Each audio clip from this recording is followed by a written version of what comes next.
Welcome back to 7th Grade Mustache. On today's episode, we'll be speaking about no means no. Imagine you get in your car and leave your neighborhood, and as you turn onto the main road, you see someone on the corner staring at you. That person then quickly writes down something about you. You brush it off and you just carry on traveling down the road. You travel another few miles, you see the same person again. They quickly write something down again. You get to the intersection near the grocery store, near the parking lot, right there at the intersection. There is that same person again. They quickly take notes on you again. You go into the grocery store. It's not in a high crime area. It's in a mildly decent, somewhat upscale area. You notice 5 times the amount of cameras as usual inside the store. You notice a monitor near the upper part of the door entrance. You see yourself on the monitor with green squares tracking the movement of your face as you walk into the store. You get back into the car after shop. You drive 25 minutes away from the store to run more errands. You see the same person every 5 miles. They notice you and they take a quick note about you every time. This has driven your earlier suspicions into full-blown paranoia. This is every day in America in the year 2025. If you were born after the year 2000, you don't remember a time when cameras were not at traffic lights on major intersections. Photo enforcement roads, where cameras record your license plate and store it in a database that is curated by artificial intelligence, are everywhere now. Cameras above the self-checkout lanes at the grocery store. Facial recognition cameras when you walk into Walmart or at the airport. You don't remember going to the airport and boarding a plane without taking your shoes off to get through the security check. Walking into the airport and walking a friend or a family member all the way to the departure gate. You don't remember any of that because you weren't born in a time where those things didn't exist. Flock surveillance cameras. They are automated license plate readers, ALPRs. They are now in both big cities and small towns. The process of recording your license plate will build a pattern of your habits and daily routines. If you have cameras near your neighborhood, then you basically have someone following you from home all the way across town, even across the country. These cameras are controlled by corporations, not government bodies. The companies that control these cameras, they claim it will eliminate crime within 10 years. There is a civil rights lawsuit being filed by the Institute for Justice. It is a civil liberties organization that has filed a series of privacy and government overreach lawsuits. These ALPR, automated license plate readers, cameras, are owned and controlled by corporations. Remember that. They constantly emphasize safety and stopping crime. The Patriot Act promised the same thing, yet all it did was take away freedoms from American citizens and generate billions of dollars for the surveillance state economy.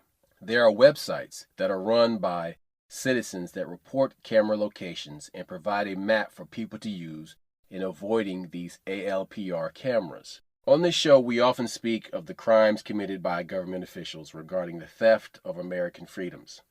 This is just one example that affects you directly in your own neighborhood. Empty promises of life-elevating technologies, but in action, it is more of data collection and snooping into the private lives of American citizens. These empty promises come in the form of smart cities with their devices and protocols that replace local government with silent compliance and no way to voice your disapproval. Smart homes that promise futuristic conveniences, but are containment and observation tanks that record all of your output, monetizing your entire existence without your conscious awareness, bathing you in dirty electricity and electromagnetic fields. The pandemic saw the rise of telehealth and home-based classrooms, but the true deficit authenticity related to in-classroom learning and face-to-face human interaction became glaringly obvious when children finally returned to the classroom. So you could see this all over, how there were kids who began to have problems retaining basic information regarding mathematics or word study or grammar or writing, basic things, because they're used to being around other people and getting feedback instantaneously from a teacher that's standing in the room, or being called to the whiteboard or chalkboard, as we used to say, to demonstrate your comprehension of what you've been learning. So I want to go back to these cameras, ALPRs, these automated license plate reader cameras. And years ago, when they first popped up, they would be on traffic light cameras. And people litigated so much against these things, they took them away. You first saw these cameras, and then they went away for like 5 years. They were gone. And they first popped up, I think it was like early 2000s. I just remember, like, locally they had just sensors. Like they stuck a couple cameras at major intersections, but then you would see sensors that weren't actually cameras. They were just there to, like, if an ambulance, I guess it's some kind of way with the flashing lights on the ambulance would cause it to change. Then, like you said, I guess 2008, then all of a sudden that's when you start seeing cameras literally everywhere, every intersection. It didn't make sense. And this happened to me where my daughter had a car accident, and we had double of the time getting the footage. I tried to get the footage. It was over there by the med center, right? They said that camera belongs to the university, so I had to go to the university. So this reiterates what you're saying regarding the fact that these are private companies that have access to these cameras and not the city. I contacted the city police. They said, "Oh no, we don't have that camera. That's not our camera." So again, just to reiterate what you were talking about, they literally don't. You assume because there's a camera on a city street, it belongs to a government organization. That ain't necessarily so. No. What I just told everybody at the beginning of the show is these cameras are owned by corporations. Yeah, no, I'm Flock, Flock is the name of the company. Now, if you think about it, flock, sheep, people, sheep, people. Flock, a flock of people. Okay. But this information is stored in databases. Now, what's crazy about this is that these cameras run on Wi-Fi and Bluetooth. And there is a website, WIGLE, and this website shows you basically a map of an area and all of the Wi-Fi addresses and Bluetooth signatures that are in a certain area. And it can show you these signatures for these cameras. And you can use these to map to find where these cameras are. The only thing that I would have to add to that, do you remember when Ford came out with the Ford Explorer police car? Like, Ford doesn't make a police car, it makes only the Ford Explorer. Those Ford Explorers have 23 cameras that are just for reading license plates. So a cop could be driving and get a hit, and then they're not even looking. It's just the computer, whatever you want to call it. So that's another one that's available where there's all they're doing is constantly scanning license plate. They just scan. Like you got a couple cop cars out there, like you got the Dodge, you got the Caprice Classic, but Ford only makes the Explorer, which for a while here was only used for chiefs and sergeants and officers. But I know when the big things when that vehicle came out, they talked about it had 23 cameras that are just constantly scanning. Not every single vehicle, but that was an available option. It's just, and all it does is when you drive down the street, it's scanning license plates. And can you imagine just minding your own business and, hey, you just bought this car and apparently this license plate says that you did something. Yeah, that's all it takes. Next thing you know, you accidentally shot. So, yeah, this is diabolical. 100%. But the information is stored in a database. Now, you hear time and time again that government databases are hacked and information is stolen. And you hear all these news reports about how millions of Social Security numbers were stolen in databases that were hacked. Okay, so if you want to find somebody and you have, bad intentions, then you can find out where they are. Because now you have these databases that are curated by AI, artificial intelligence. So then it can easily reach into this database and find where you are down to the minute. And then at that point, it's like, okay, so let's send some people over there to fuck that person up. And then they'll say, well, these weren't government agents. This database was hacked. Well, how do we know where he is? We found the license plate reader cameras in his area. We tracked his habits. We found out where he was going to be. And we went and we sat and we waited and we set a trap for that person. This should bother everybody. For all those people that are sheeple, that are part of the sheeple flock, that are quick to say, well, I have nothing to hide. It's not about what you have to hide. It's your right to be forgotten. It's your right to privacy. It is un-American to be extra nosy and in everybody's business. But people are being cultivated and bred into thinking that you should not have the right to privacy. So these cameras have been argued in court and are being argued in court. And Norfolk, Virginia has a whole bunch of these cameras all over the place, as an example. And the courts in Virginia, some judges have ruled in favor of the cameras. Other judges have ruled in the favor of privacy.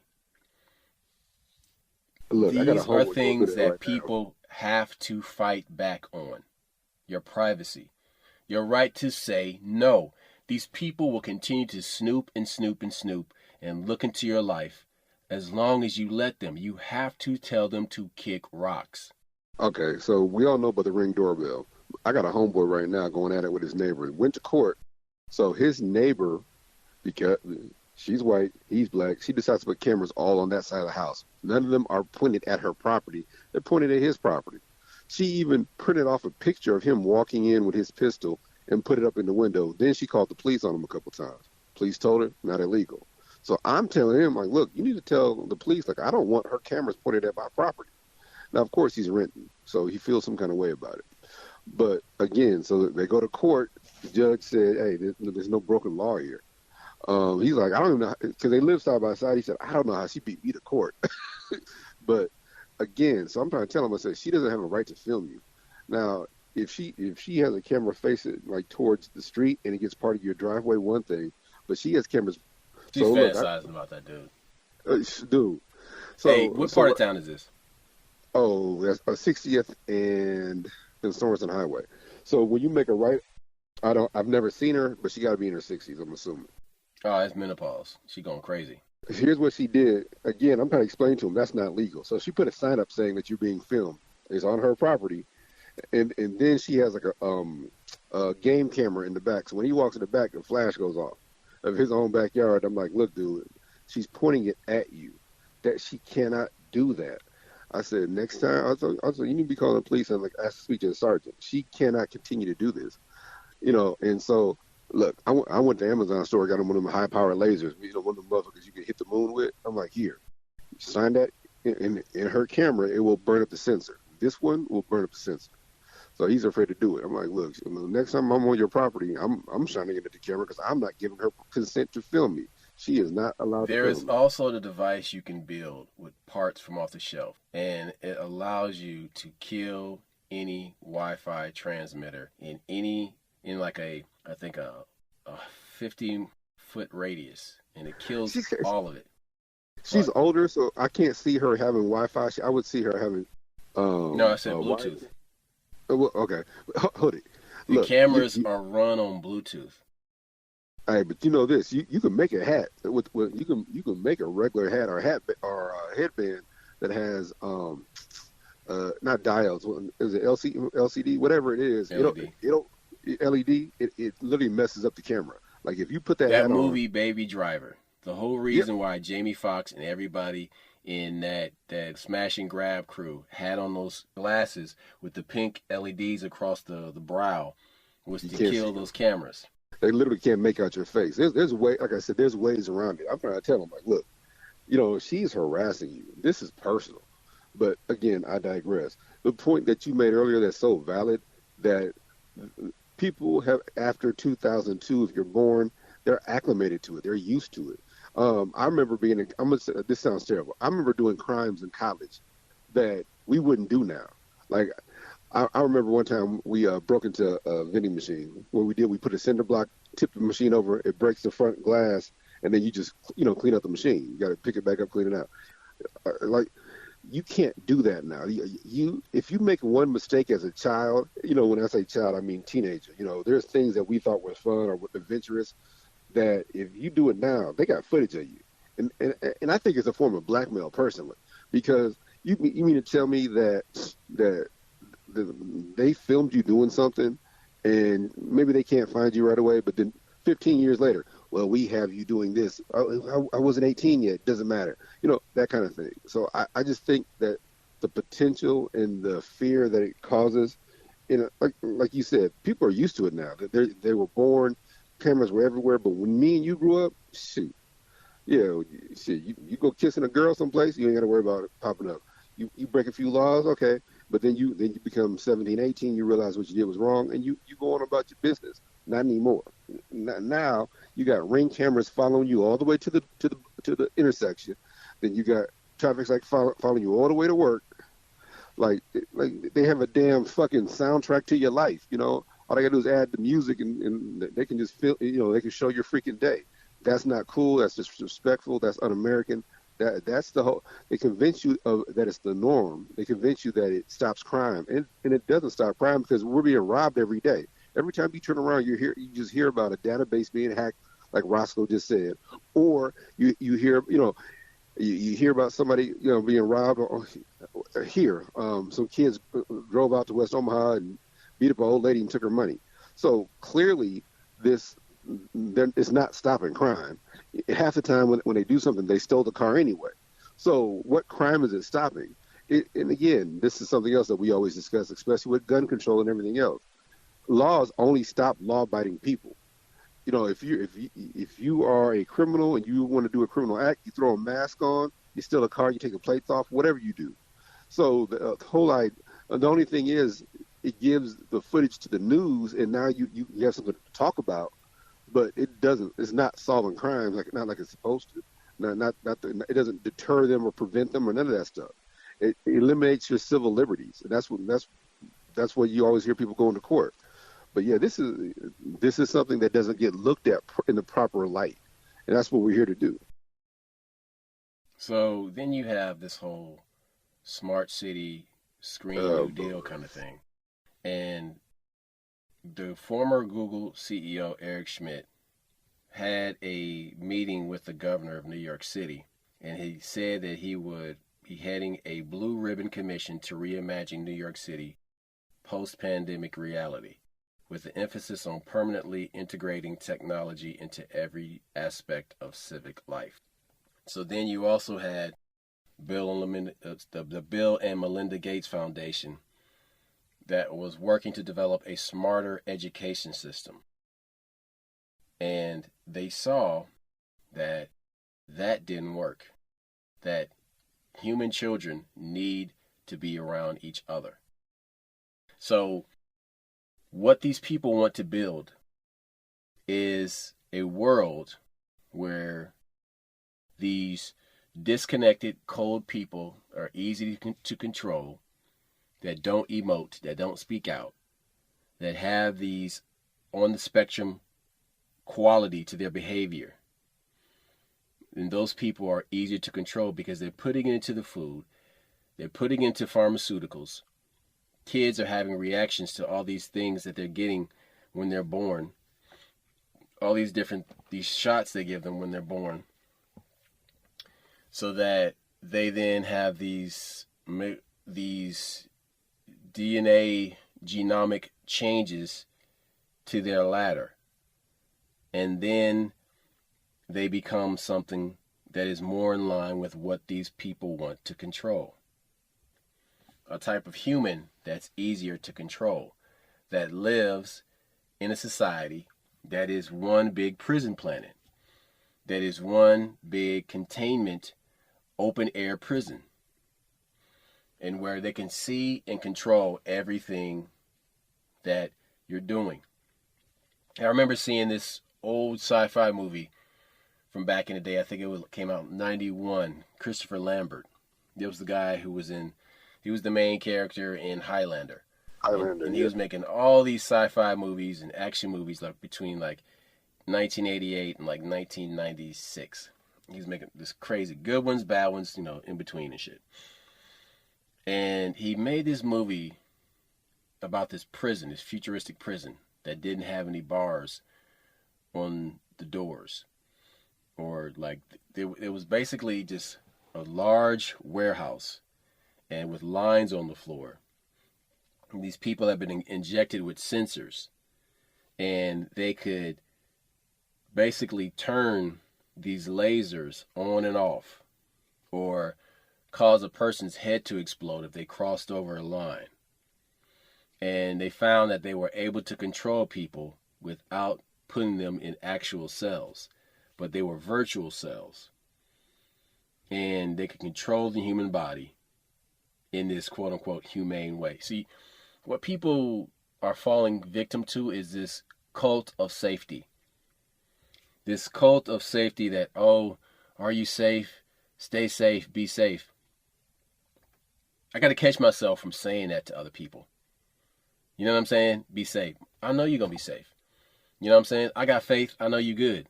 I don't have to tell you to be safe. Oh, be careful out there. Yeah, you'll be okay. You a grown-ass man. You got a pistol? All right, cool. You good. I ain't got to tell you to be safe. You know what I'm saying? That motherfucker's, he's a gunslinger. He can take care of himself. Or that's just a grown-ass man. He can take care of himself. We got to stop softening our language so much, because it's softening us. Oh, drive safe. No, have some fun. Have some fun.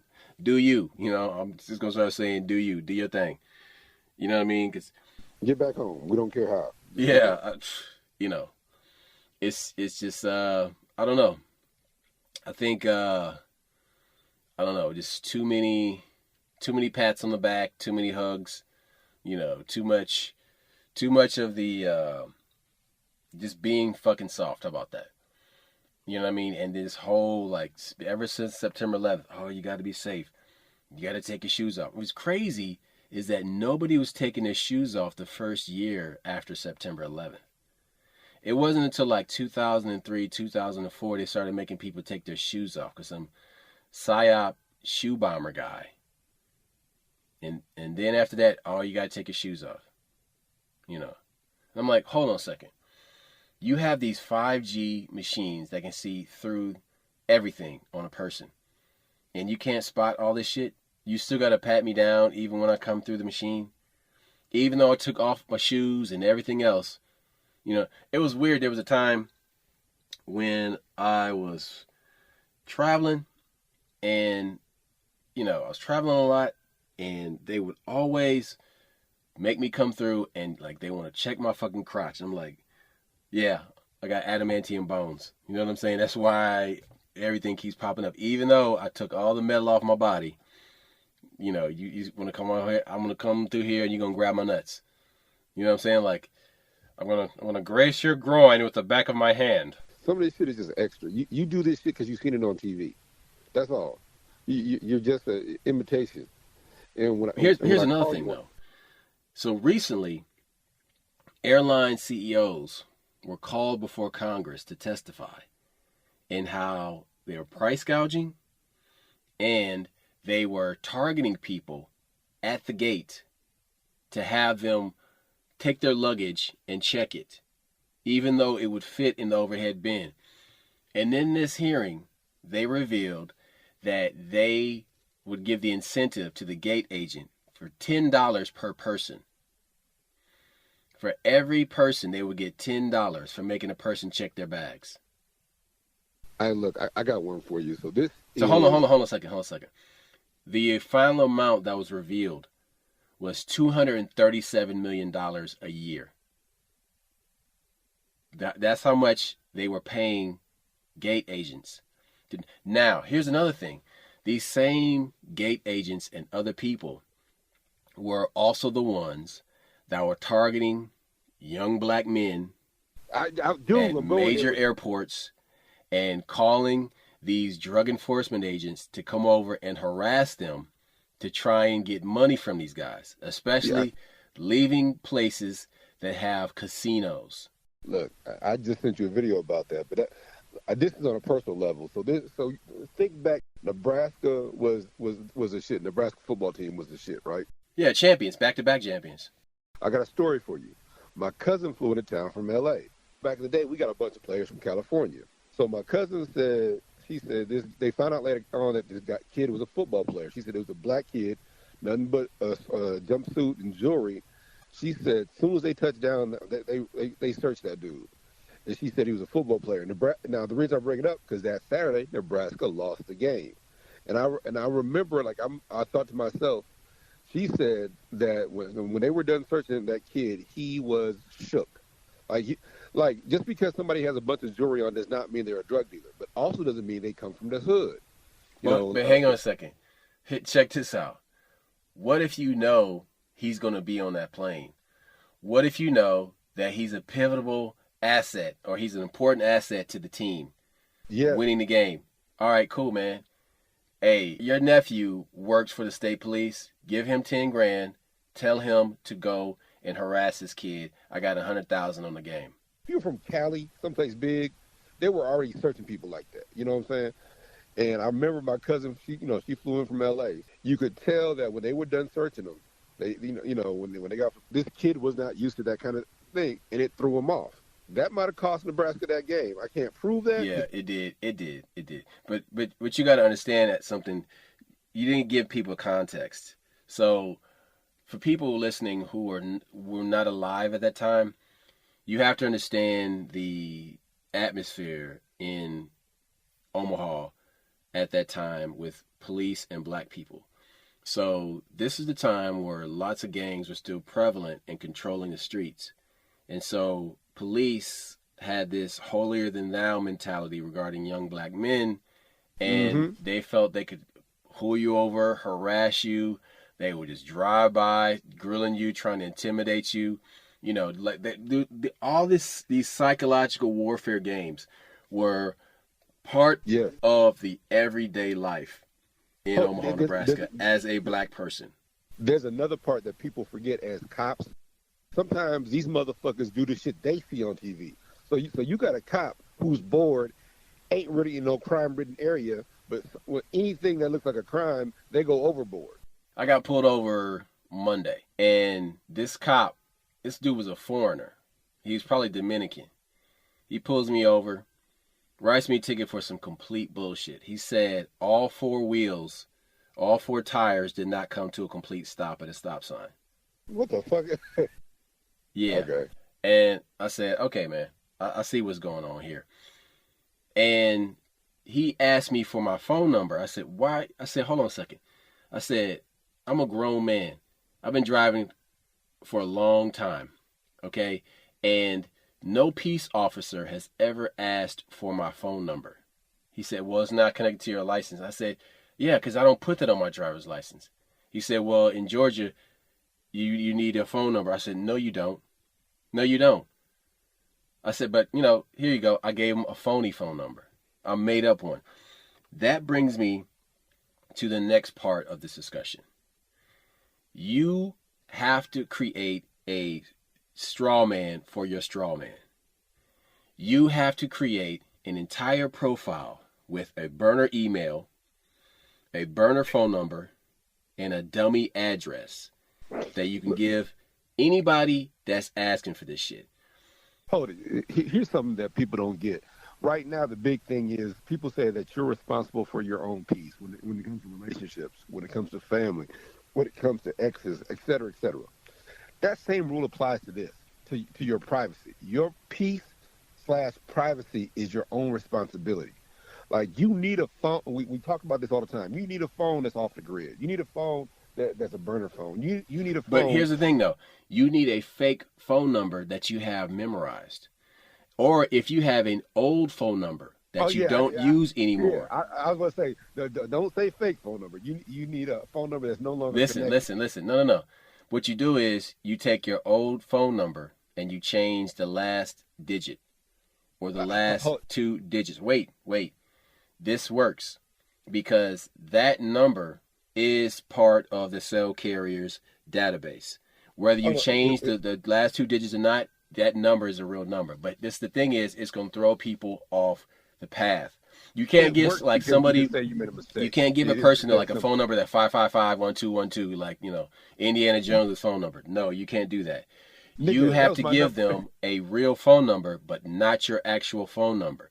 And then you have to modify an address that you have and change it so it's, you know, the next street over or four streets over or an old Are you apartment. Listen. Or an old address that you lived at, and then modify that by the last two digits. Because look? you listen, they're stealing all of your information. They Period. are they're swatting people for their usernames online. Yes, you may have a highly attractive username that a person wants. There is a marketplace for usernames, and these guys are selling these things on a underground marketplace. You may have a cold, cool ass fucking name, and they're like, yo, we want that shit. Or you may have a dope ass Wikipedia page. Now, here's the thing about Wikipedia pages. Your Wikipedia pages, if it has a lot of edits to it, that's good because that's seen as something that has been vetted and modified, Validated. and Yep. they can see it as, okay, this is an authoritative source. So then they want to steal that. They want to hijack that from you. So you got to look into ways to protect yourself from getting these things stolen from you. Look, That cops do is this shit to you on the by flip side all the changing time. your passwords every year. And look, just take your passwords and write them down.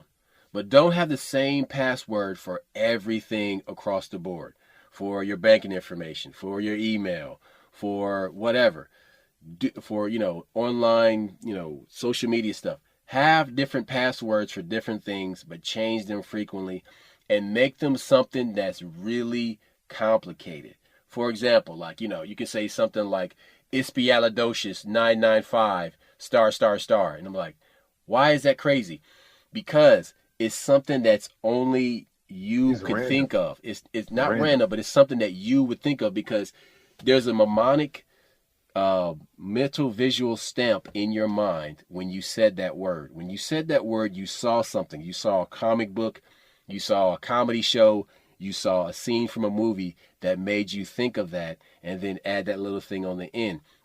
I'm saying this so that you can have a visual idea because duct tape, these people, you have to explain exactly the thought behind it because they won't put it together. But the whole issue, going back to what you said about fake addresses, what I said about the phone number thing is, look, like you said, you use an outdated phone number. Look, the reason I said cops do the exact same thing to you is I told you when I had a couple guns stolen, I ended up recovering them on my own. And so I go down to the police station. I said, hey, my weapons, I got my weapons back. And if he did it once, I wouldn't say anything. He wrote down both serial numbers incorrect, like two numbers off on both serial numbers. I'm like, how is that possible? I gave you a picture of both weapons. I gave you a picture of the serial numbers. That's So operator error. both, okay. If they made the mistake on one gun, then yes, I would say that's operator error. But you made the mistake on both guns. It means you weren't trying to recover those guns. You literally wanted those guns on the street for whatever reason. Exactly. That's a whole different.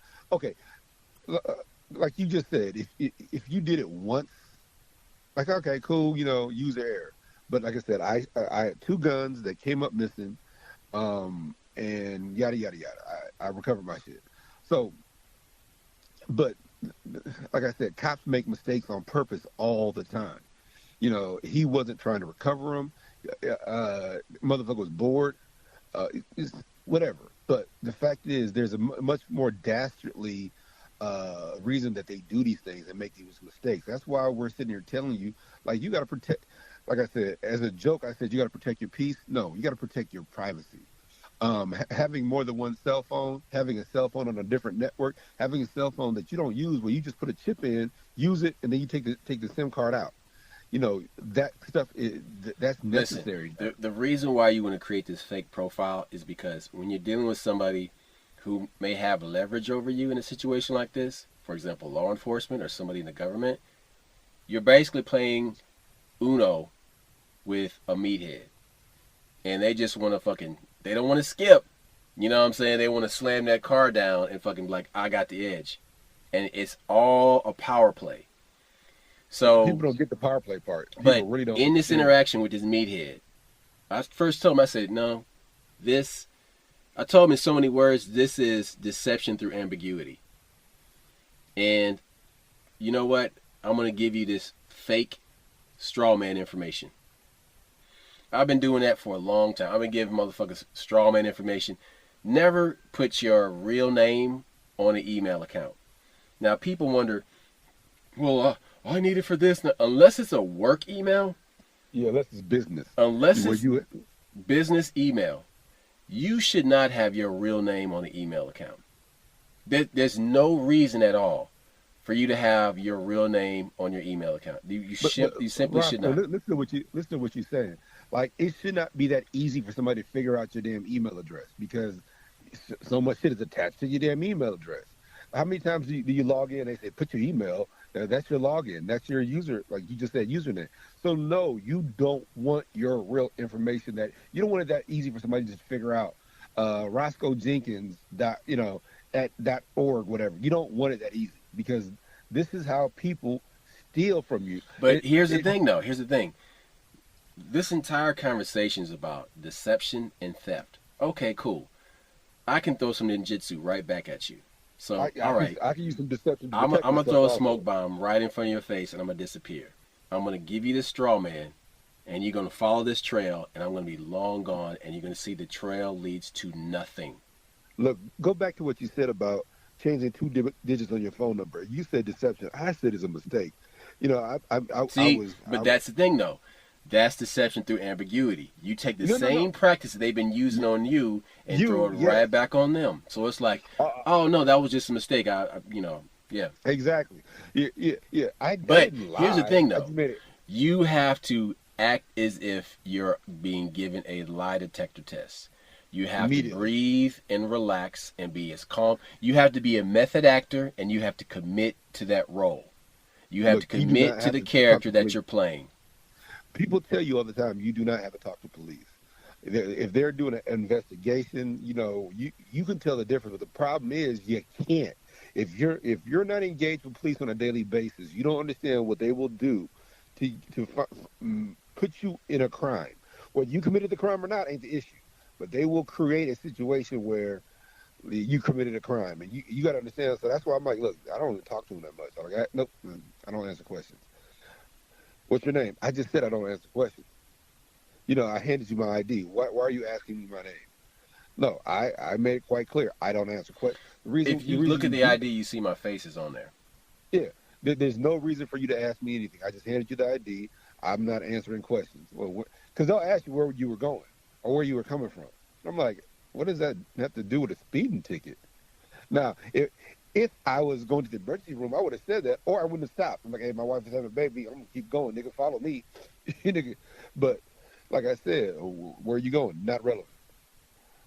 I don't answer questions. The reason I say, and people look at me like I'm crazy, or like literally, it's funny. Have you said that after you told them you carried you have a concealed carry? Oh yeah, I just hand that shit to them. Okay, slow down. I usually what I do to like. I've been in a tense situation where somebody saw my gun. I hand them my driver's license and I hand them my concealed carry together because they'll see, 2 IDs, and they'll look at them. The issue you're going to get is a new cop. I had a new female cop that didn't know what to do. She was perplexed, had to run back to the car and talk to the other guy because I'm like, the reason I handed you this is I don't. Now I got a gun on me. Because some cops, when you say, hey, I got a gun on me, they wig out. They get nervous. They get scared right away. I'm like, here. And I keep my hands on the steering wheel. But see, what I do in a situation like that, I guide them. I said, you need to call your sergeant or an experienced officer that you know and tell them that I hand you my driver's license and a concealed carry. And they'll tell you what to do. What to do next. Yeah. And this goes back to, I've told you this long story before where I had 4 cops. And cop asked me if my gun is registered. I said, I don't have to register it. I got a concealed carry. He had to look at the other cop, and the other cop let him know, like, yeah. Excuse me. Yeah, he doesn't have to register his weapon. But if you fold At that moment, Yes. Keep going. that guy has the power over you. That is the problem. You have to be updated on what your rights are and to be What's going on in aware your area? of what your leverage is. Okay, another thing. Don't forget, every state is different. So that's how we get messed up because we don't realize we try to apply our law from Oklahoma over here in Delaware. That shit don't always work. So you must be realize where you are. Don't you ain't trying to dress down a cop. You ain't trying to embarrass them, but you damn sure trying to keep them honest. And that's what this is about: keeping cops honest. Yeah, well, I don't give a fuck about their feelings. But But yeah, I'm saying there are people too, and they're petty as fuck. I don't need them like the guy that pulled trying me to. over, super fucking petty. Yeah, you don't want them to bring up some other shit or like your headlight is out. Okay, Sheriff Lobo. You know what I'm saying? Like that kind of shit. And So then, I was asking him questions like, I'll tell you after you sign the ticket. Just tell me now. why don't they sign a ticket? Why is that contingent on it? What kind of bonus you get if I sign the ticket? But why is everything contingent on you getting what you And want? here's the Like, question: nah, do you have to sign the ticket? I don't think. I think it depends on the state. I don't think you do. I don't think you have to sign it because I think it's if you sign it, that's a consent that you got to pay, or there's a whole bunch of videos on that whether you got to sign or not. And I don't like I said I don't profess to know. I try to avoid those situations, and I already told you, like I've only had 2 tickets since I got my concealed carry because usually they don't want to do the work. Like when they see concealed carry, they know there's a weapon. There's no This is they the know thing. there's This is the more to funny do. thing, though. I got stopped 2 weeks ago, and it was a white cop. He let me go. Yes, it's the But black but cop. this fucking this coconut, from this fucking sunken place mentality country. Now this motherfucker wants to be Jackie Chan super cop, and I looked at the ticket and he's like, oh, he's in the traffic division. I'm like, oh, so you're not a real cop. You're a traffic cop. So you're not You're a doing meter. real police work. Yeah, you're a meter maid, is what the fuck you are. So this is Don't all call. you do. Yeah, You don't don't call them meter do maids. real police work. Nope. That All you doing is explains why you got a wild hair up your ass. I. I think female cops you tend to have issues with because they try to do everything by the book except when it comes. Because they're angry at the system that employs them because they feel like they're outnumbered and they're trying to overcompensate for whatever insecurities that they have. They're trying to make a point, and at your expense. You know what I'm saying? Look, what we're trying to say is the fact that we live in a society that they try to pin criminal activity on you just to have something on you. And that's not cool. That's why you have these civil liberties, different divisions, these different organizations trying to protect people's rights, whether especially when it comes to this filming you without your consent. Like I said, I don't consent to being filmed. So if you pop up with a video of me doing anything, I'm like, I didn't give you permission to film me. So, well, you're doing a crime. That is subjective, my nigga. You know what I'm saying? I look like I was minding my own business, but you should be doing the same thing. That's So the problem is that you don't have that ambiguity anymore. You don't have the ability to blend in because you got everybody trying to convince you that this is the better way to be. That no, these that cameras make it. safety means no privacy and Yes. that we can take all your rights. But this brings me to this book called The Age of Surveillance Capitalism: The Fight for a Human Future at the New Frontier of Power, written by Shoshana Zuboff. Some of the world's most powerful corporations practice surveillance capitalism. Unlike industrial capitalism, which profits from exploiting natural resources and labor, surveillance capitalism profits from the capture, rendering, and analysis of behavioral data through instrumentarian methods that are designed to cultivate radical indifference, a form of observation without a witness. The surveillance capitalists found an untapped reservoir of information that their services were collecting for internal analytics and programming, and they saw an opportunity. They could sell the data exhaust to advertisers. For them, Humans attached to that data are just accessories. Just numbers don't even matter. All they care about is your spending habits or what you tend to do or your proclivities and stuff like that. So, oh man, on Thursday the whole family goes out, so then they can better suit their advertisements to entice you, or oh, they'll send you a coupon for this to drive you in that direction. That kind of shit. The core of their business is harvesting, analyzing, and selling data about the people who use their products.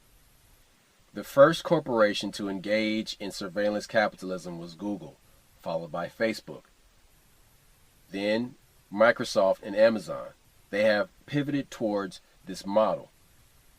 Karl Marx's analysis of the relations between industrial capitalists and workers is closely analogous to relations between surveillance capitalists and users. Three problematic aspects of industrial capitalism that Marx describes are alienation, exploitation, and accumulation. And those aspects in new forms of surveillance capitalism.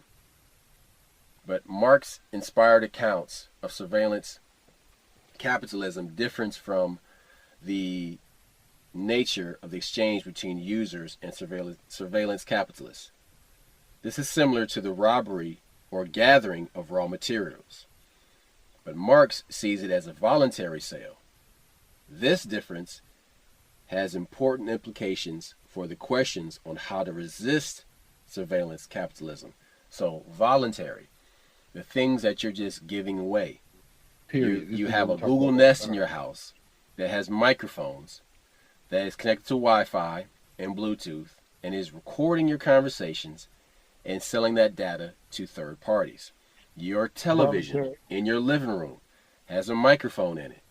I tell people all the time, don't buy smart TVs, buy dumb TVs. Or figure out how to disable this smart TV so it's not doing all these things.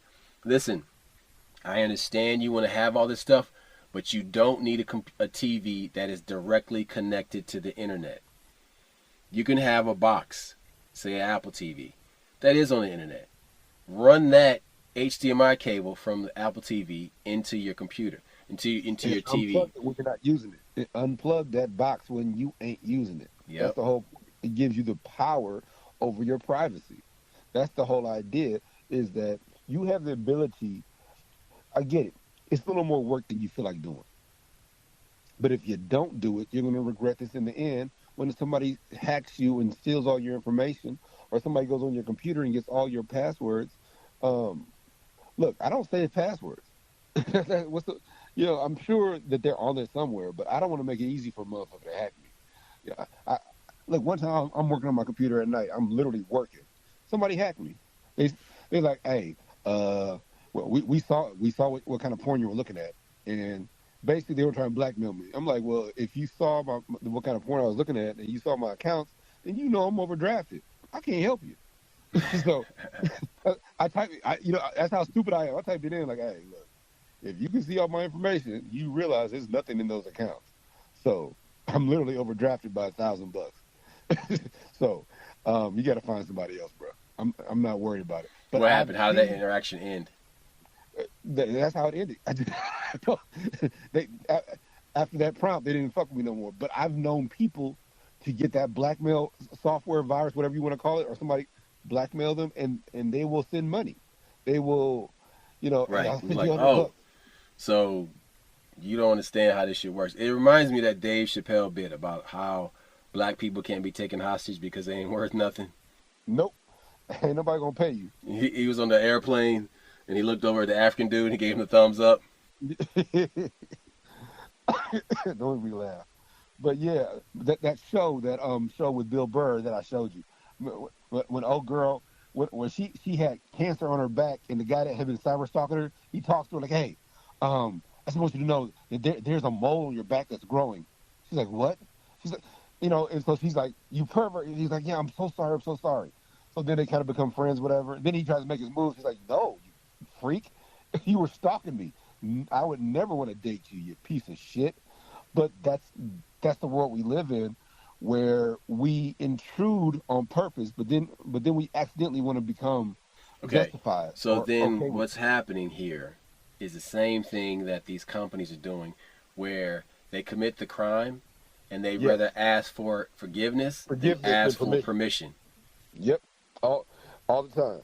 I mean, that's literally what they're doing. They're intruding on purpose, but they give you an accidental explanation. Well, it was your safety. Oh, we have all your accounts grouped together. Oh, we understand your buying habits only because this, that, and the other. Well, what about the fact that you're listening to my conversations? Well, hey, we're trying to help you be a better lover because we realize that you're only having sex 3 nights a week. All kinds of shit, and they have excuses for it. Here's something I try to tell people: don't talk to people's words, talk to their actions. This is the way they get you. They'll sit there and try to justify everything, and then you got to rationalize their justification. No, you were violated. Address the violation completely. I don't want to hear anything else. I'm just mad about the violation. You guys try to convince me that, yeah, nope, you violated. Let's talk about the violation. Because they'll give you reasons and they can justify anything. If you give them enough time to talk, they will justify their actions. Nope, there's no justification for you knowing more about me than my own spouse. There's no justification for you knowing my passwords, that kind of shit. And again, back at the beginning, you have to realize that no means no. I said no. That doesn't mean give me a reason for it. I didn't ask you for a reason. No, I want my own privacy. I'll disseminate what information I want you to have when I want you to have it. But that is the problem that we're getting at, is people give away their agency. They give away their power, and they've given away their freedoms. And you don't deserve it if you're willing to give it away. I don't think they know what's valuable. People don't always realize that what's valuable about them. And this information thing is a huge commodity right now. And so until you understand this whole idea, I'm not important, I'm just a little guy, that's what makes you That is important. gaslighting. Yeah, oh yeah, 100%. Yeah, keep going. That's you justifying why you need to give away some shit. No, and it's because somebody else says something stupid doesn't mean that you gotta adhere to it or subscribe to it either. You got people. Oh well, I did this. No, ain't got shit to do with me, bro. Keep that shit on your side of the fence. Fuck you. Right. But see, people get faked out all the time. Or they think, oh, I'm getting pulled over, so I should just lay down and submit everything. No. Yeah, I should No, be no, no. scared. Yeah. No. What are you afraid of? You didn't. There's not a dead body in the car. You know what I'm saying? Look, Oh, man, I'm riding dirty. Okay, but you didn't kill anybody. as a black man, I'm afraid to be put in handcuffs. So I'm not aggressive, but I am very blunt. Like I didn't do no crime, so stop asking questions, or I don't answer questions. Well, answer these questions out at the police station. Nah, I'm more comfortable here. That kind of stuff. Me and my wife were arguing last night about something Did that ever where, happen to you? That did, well, did they ever present that option to you? no, but I have threatened cops before. Had a problem.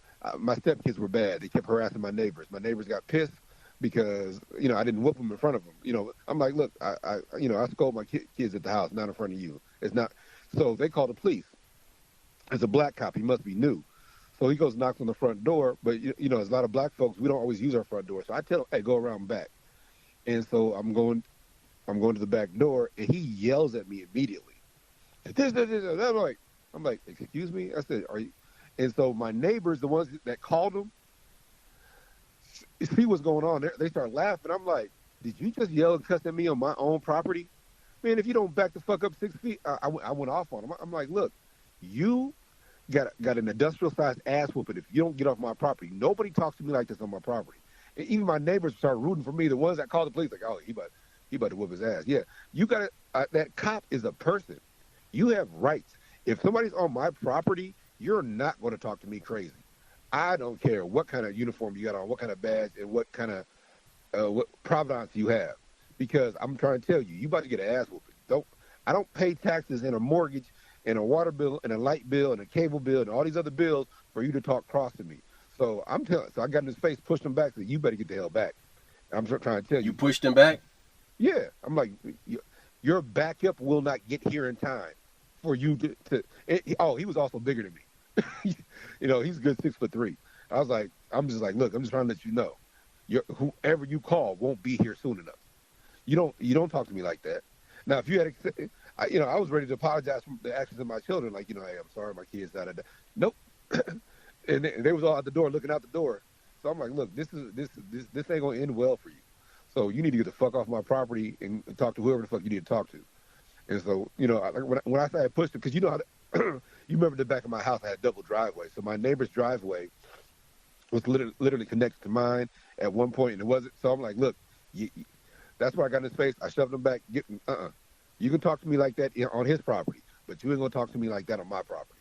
So, do you think this entire interaction would have been any different if you would have opened the front door? Because I remember you never opened the front door. I don't know why you never did that, but I had stuff in there.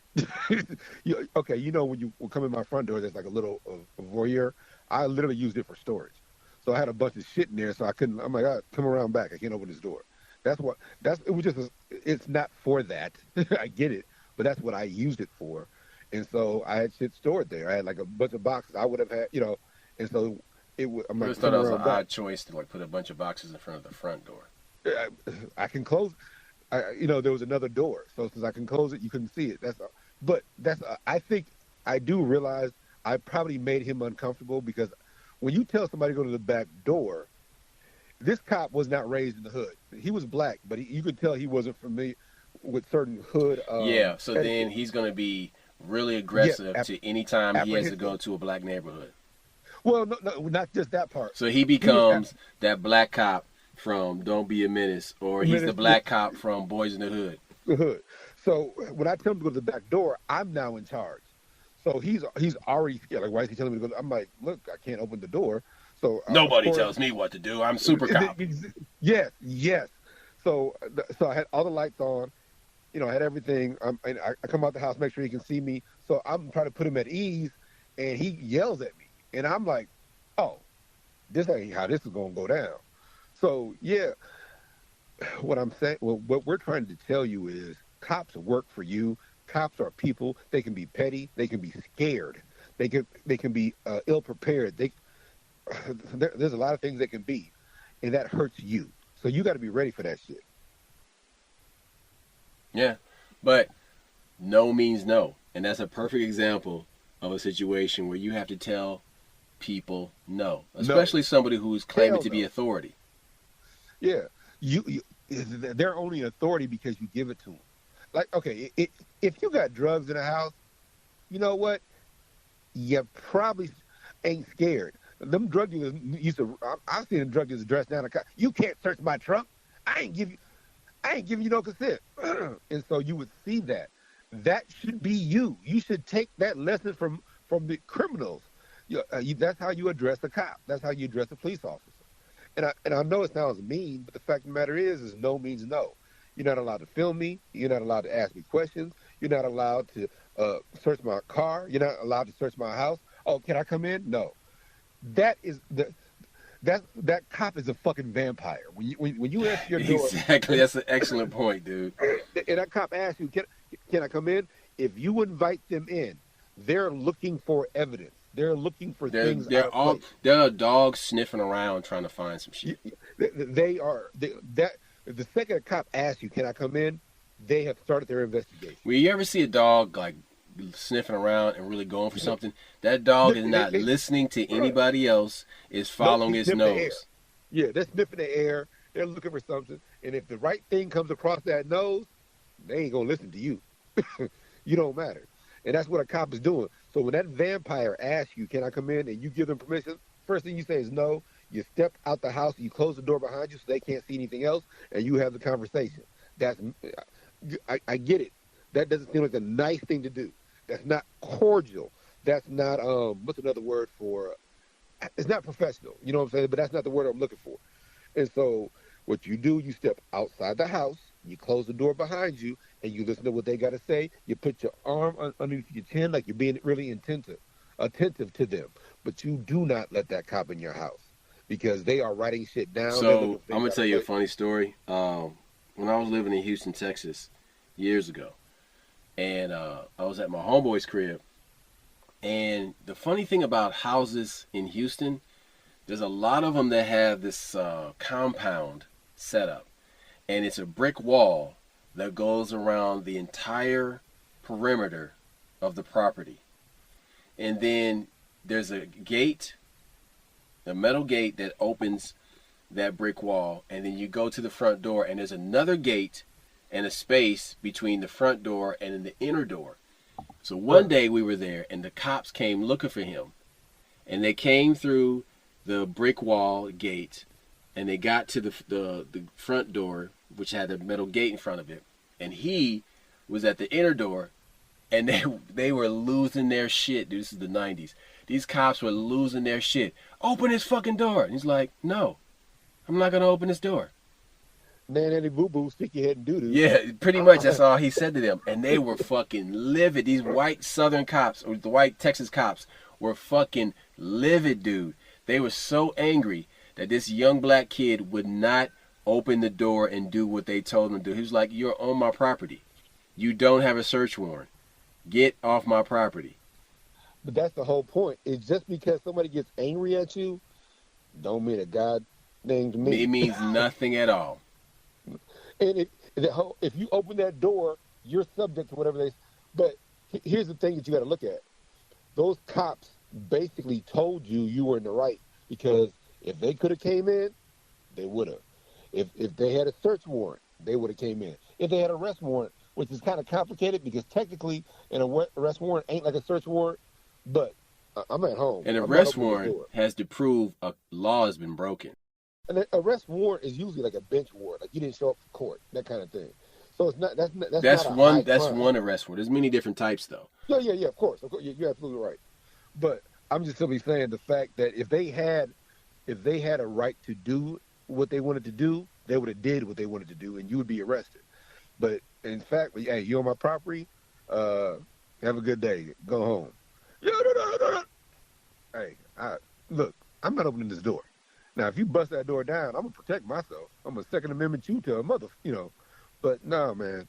I think that what happens is that we want to be good citizens, and we think being a good citizen is adhering to whatever rules a cop gives you, not realizing that cop is trying to arrest you, whether you did it or not. They just want to arrest you. And once you get into court, sometimes things don't always go your way. So trust me, you need to control the situation, the narrative, and everything else. You don't need it. If they tell you they got video of you, show me, because that's the world we live in now. we want fake proof. We want justification. No, I don't care if you got video of me. I didn't consent to that, and I don't want to see it. I have no. This is what we watch television, and that is our education on the judicial system and how you engage with cops and your civil liberties. That stuff is not real, but you can really go to jail. You can really lose your life. You can really lose your money. You can really create a situation where somebody has all your information because you use your real name and part of your social as your damn email address. All these things are your responsibility. So we're just trying to make you versed in what a good idea is or what a direction to go. This is not advice. This is not education. This is just for educational purposes. Whatever the goddamn spiel you got to say nowadays. But the fact is this, that you need to be aware of who you are and what you are and what's valuable to what you have of value. Like sometimes you don't realize you got this old jewelry from your grandma. It's really worth a lot of money. But that's how your privacy is now. That's how your spending habits and those things worth a lot of money, but they're not valuable to you, so you don't protect them like you should. We're trying to get you to protect your anonymity, and that's what we're trying to make you aware of. So be aware of these ALPRs, these automated license plate readers, cameras that are all over town. I've checked. They're in Omaha, they're in Atlanta, they're all over the place. And you see them, and it has a sign that says photo enforced. So be aware of this. And if you can find a route around those, then go around those, because they are that nosy ass person that you see everywhere that sees you and is writing notes down and taking pictures of you. That is exactly what it is. They're tracking all of your movements.